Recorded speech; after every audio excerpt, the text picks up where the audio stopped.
Hey guys, and welcome back to this channel.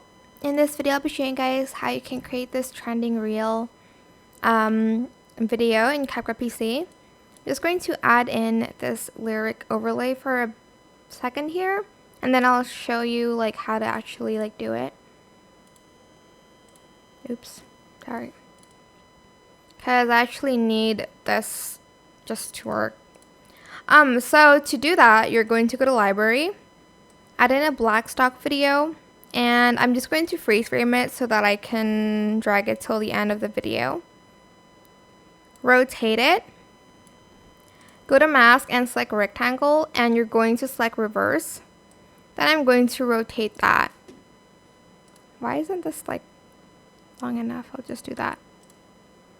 Then I'm going to make it smaller and a little bit like taller. Then to make the edge curvy, I can use this, or I can go to round corners and do that. Just adjust it to your liking, and that's it.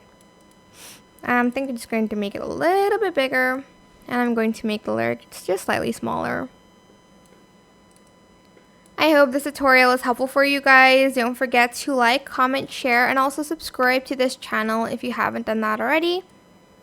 If you have any more questions about this video, just leave it in the comment section down below. I will try my best to answer them all for you guys. And if you found this video helpful, please click the thanks button as well. Thank you so much for watching. Bye!